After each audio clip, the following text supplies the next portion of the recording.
Hello চাপাদি।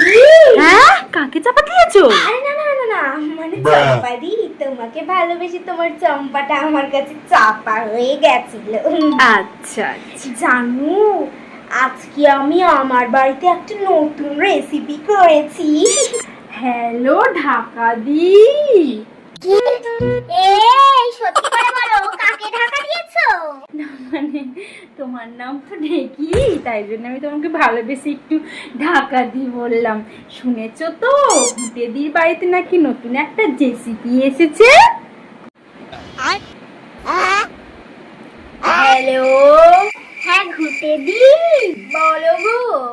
তোমার নামে কি শুনছিলাম? বলো যা, আমার নামে আবার তুমি কি শুনবে? তোমার বাড়িতে নাকি রেসিপি এসেছে। আমি আগেই জানতাম তোমার চরিত্রে কোনো দোষ আছে, না হলে কি আর এমনি এমনি বাড়িতে রেসিপি আছে? এই এই এই পড়ার কিছু কত মুখে পোকা পড়ু, চাঁদের গায়ে কলঙ্ক থাকতে পারে, তবে আমার এই জীবনে কোনো কলঙ্ক নেই। বলো যা। তা শুনি, এই খবরটা কে পাড়ায় ছড়িয়েছে? আরে ওই চাপা দিয়ে আছে না, এই খবরটা দিয়ে তো পুরো পাড়া কাঁপাচ্ছে গো। আমি জানতাম এটা ওই পোড়ার মুখে মারা কুকুরজির কাজ। ওই চাপা আজকে চোখ বাজে না করতে পারলে আমার নামও ঘুটে না। হ্যালো, হ্যাঁ ভূতেদি বলো। হ্যাঁ রে চাপা, তোর গায়ে তো কুচিকে পোকা কুরকুর কুরকুর করে বাজছে রে। কেন দিদি, কি হয়েছে?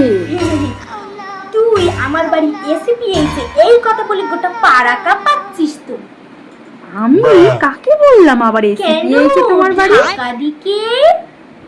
আরে ও তো কানের মাথা খেয়ে বসে আছে, আমি ওকে বলেছি যে তোমার বাড়িতে নতুন রেসিপি এসেছে। আরে পোড়ার মুখি থাম, তোরে আমি কখন কইলুম যে আমার বাড়িতে রেসিপি এসেছে? নাকের মোড়কে মর্গে গিয়ে শুয়ে থাক, আমি তোকে বলেছি আমার বাড়িতে একটা নতুন রেসিপি হয়েছে। হ্যাঁ এ নয় শালি, হ্যাঁ